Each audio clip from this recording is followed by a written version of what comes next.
Hey guys, Mount Vernon Kid here coming to you again from Dark Avenger Inc. Plus. How's everybody doing out there? Uh, Welcome to Hitting the Classics once again. Yeah, this segment I do here on Dark Avenger Inc. Well, I dig through that collection over there and pull out a classic, pull out something from my collection and talk about it here on the channel. So far, I've done 3 episodes so far, and so we're hitting episode 4. Like I said, starting really strong here this year on the site, definitely.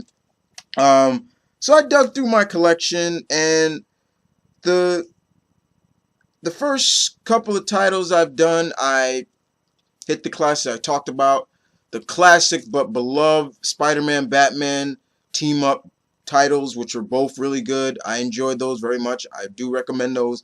I talked about the Star Trek and X-Men crossover, which was just fun. And I talked about the crossover comic with teamed up Dan Kench, Ghost Rider, Frank Castle, the Punisher, and James Howlett, Logan, Patch, whatever you want to call him, Wolverine, going up against Blackheart and his father, Mephisto. All good, in my opinion. Very good. So I decided to keep it going with another team up for now. And this is a team up that was between DC and Image Comics.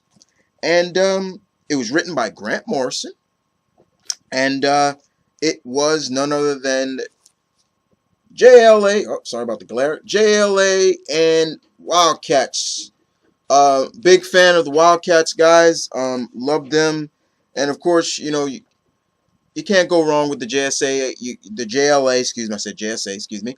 JLA, Justice League of America, have nothing but respect for that team and those characters. So, yeah, I've had this since, Jesus Christ, long time. Let's just put it like that. I remember when I first got this. I do remember when I first got this. I got it when my father took me when I was maybe 14, 15, early teens, or I think 12 years old. I can't remember really off the age. But he took me and I picked this up myself because I enjoyed the WildC.A.T.S. And I was probably the only guy, probably in America, probably in the world, that actually dug Superman with his energy powers. I dug him like that. I'm probably the only guy in the comic book community, on the face of this planet, that actually dug Superman with his energy powers. Now, the team was very not standard, but it was interesting at best because, first of all, it was five members of the JLA, 5 members of actually technically 4 members of the WildC.A.T.S, and somebody that teams up with the WildC.A.T.S. So with the JLA, you had Superman, Batman, Wonder Woman. Flash was Wally West, and Green Lantern was Kyle Rayner. So yeah, got some love for Kyle in this, and I always dug Kyle's Green Lantern outfit. If you can see it right here, it was always cool. And for the WildC.A.T, you had Void, Maul, Grifter, Zealot, and the Superman-esque character of the Image universe or Wildstorm universe, the Mr. Majestic, which was okay.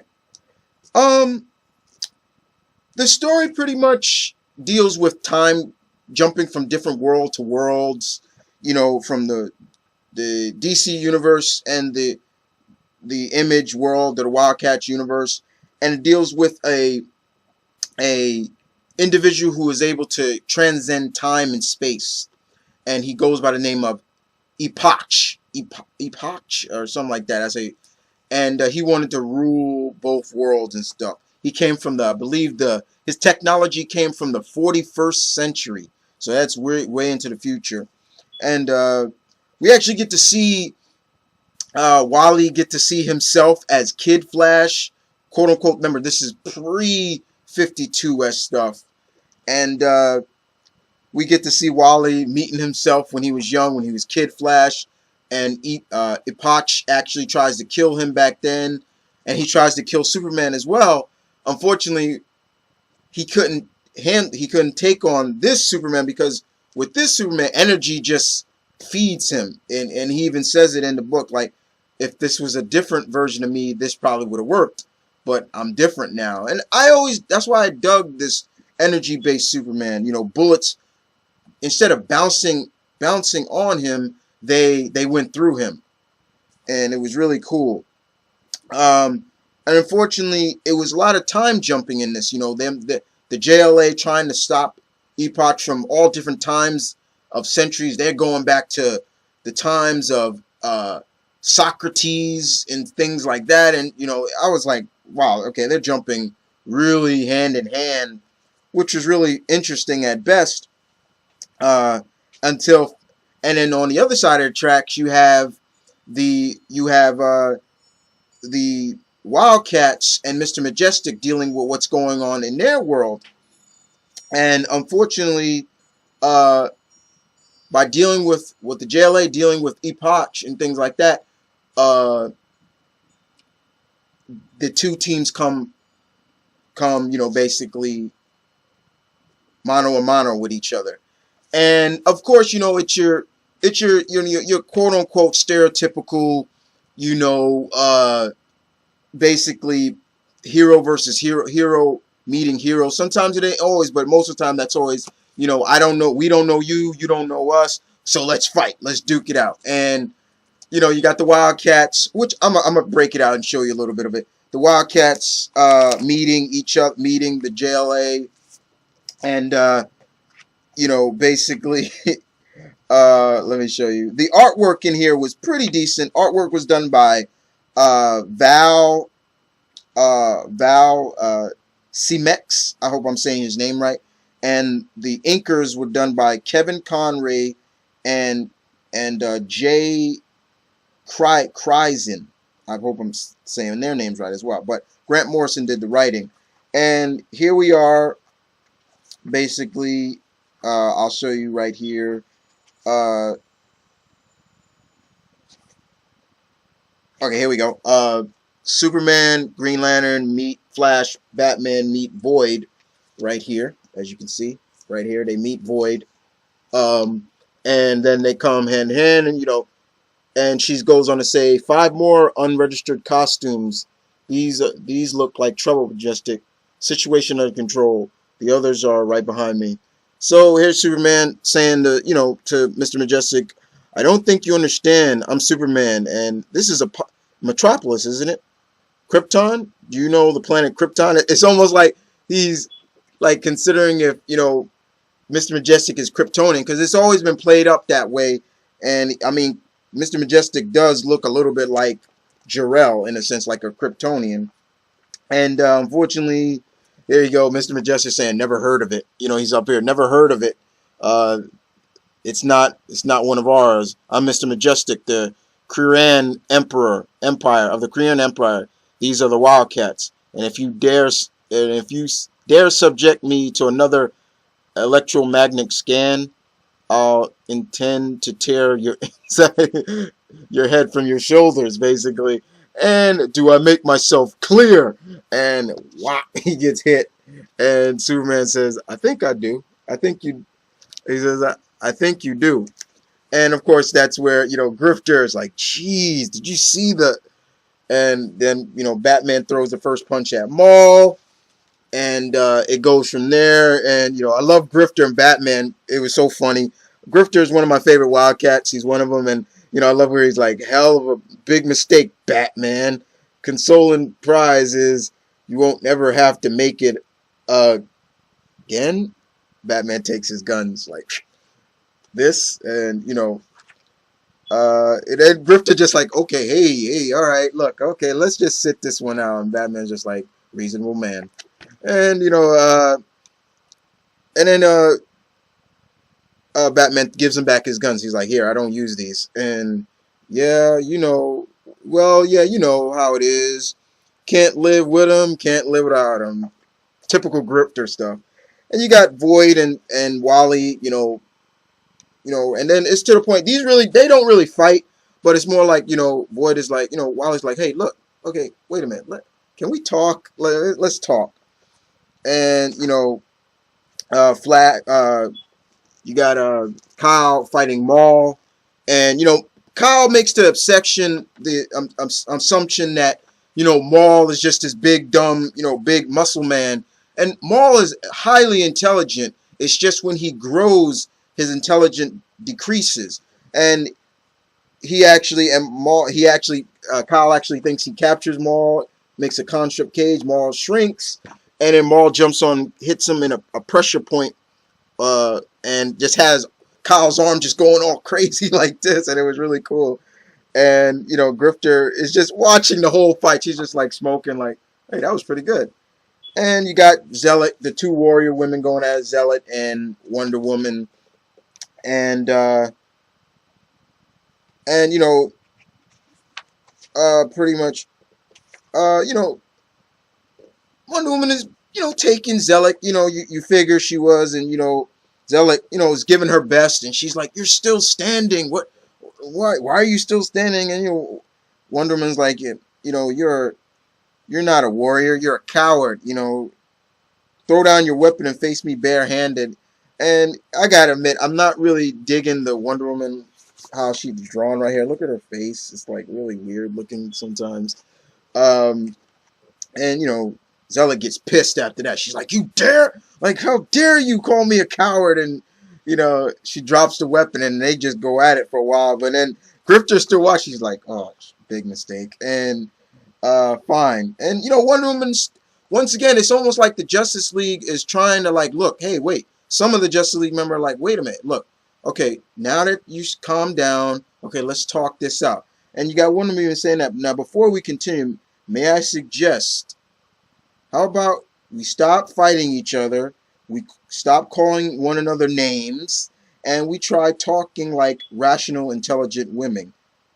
Is that not difficult? Then Zealot's like, and that's what you suggest, is it? And they just go at it. And once again, Kyle's still having trouble with his arm, and Maul even tells them, what he did.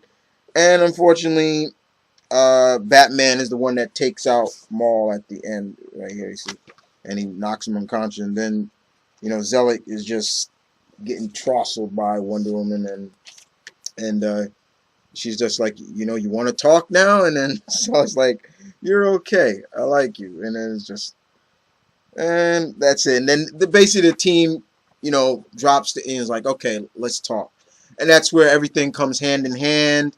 And it's all like, okay, we have a common foe, what's going on, let's stop this guy, Epoch, who is considered the lord of time, and he wants to annihilate both worlds.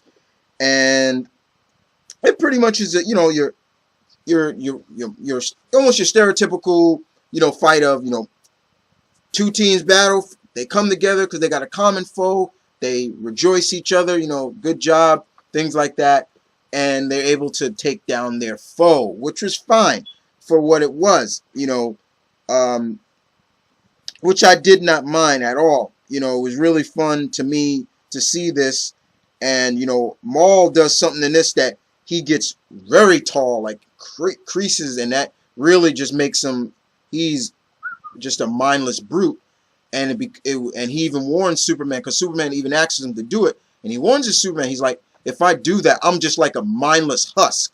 I won't know how to go back to normal, go back to my regular size. But Superman says, I got you covered. Don't worry, we'll stop you. And they do. They help him, and it ends there. And it was fun. The comedy in here played up was between Grifter.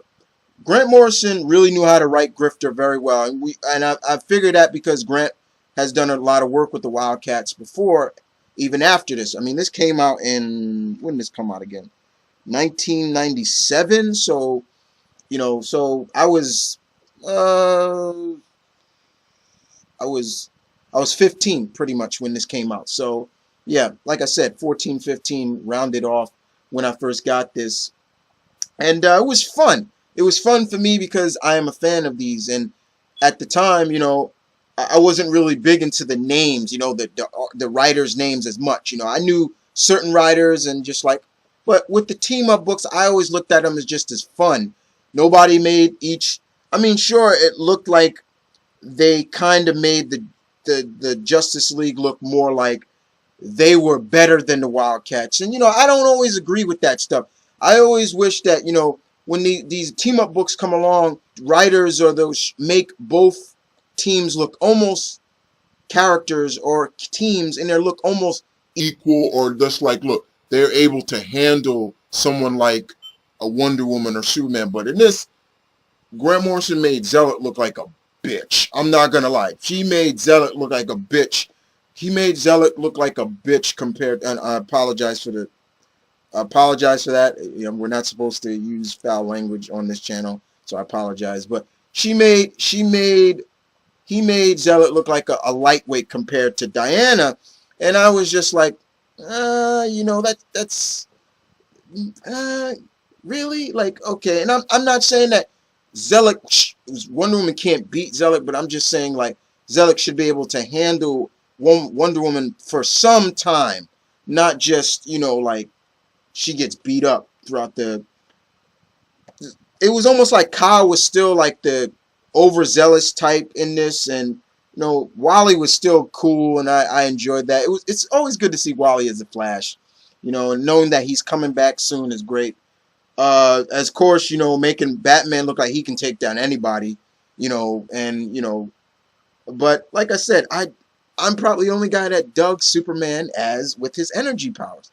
I dug the look, I dug the costume look, but I guess, with the authenticity, we can't, some people can't, how's that saying go? Can't acknowledge change, can't, agree with change, and we all knew Superman wasn't going to keep this for long, but for the time that he had it, I enjoyed it. I was like, okay, this is interesting, and it was fun. I enjoyed this very much. It was. I do like the end. Where pretty much Grifter even gives Batman his guns and is like, because Batman's consulting Grifter. He's like, look, you're good. You don't need these guns, and Grifter's like, here, put them in here, you can take them and put them like your trophy or something like that. You're kind of giving a wink, wink, like Batman's got a trophy gallery or something like that, and he just says, and pretty much Grifter's like, it was pleasure and a privilege working with you, Batman, and it was, and they're both on their side of their worlds, and Grifter is the one that says, hell of a nice people, I thought, it was kind of fun. It was like, okay, and it was fun. I enjoyed that. The only problem I had with this was that no Aquaman and no Martian Manhunter. I would have enjoyed that. No Jean.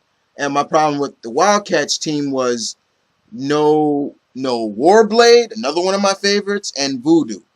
I always wonder. I should ask Grant Morrison, why did you not use those characters? Maybe I'll tweet him or so if he answers. Usually I do get answers from various writers or so when I tweet them.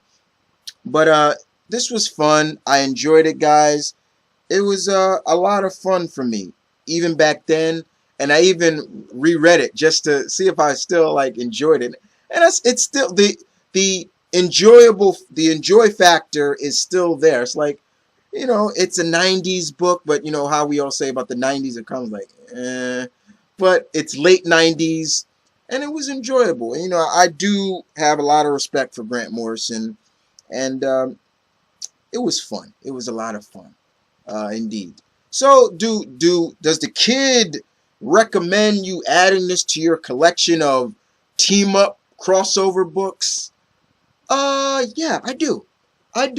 This was at the time when the 90s was full of crossovers between various companies, when, in a sense, I would say the companies put their egos aside and gave us fans things that we wanted to see. And that's something that I really wish that today that these companies would do. It's like, put your egos aside. You know, we want it. The fans want it. You know, there's been plenty of times where I'm saying, man, I would love to see a crossover between this character and this character and this character. But the companies, they ain't going to do it, because it's almost like, okay, we got to have a writer, and it's a writer from our company doing the writing, or we got to have an artist from our company doing it. And it's like, just drop the ego factor, and let's get,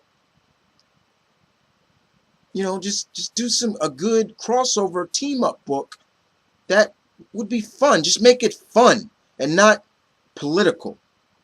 You know what I'm saying? But other than that, ran my mouth off long enough, guys. I figured I would go almost to this mark, but it's okay.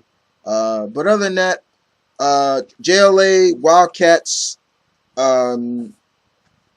WildC.A.T.S crossover facing Epoch, the Lord of Time.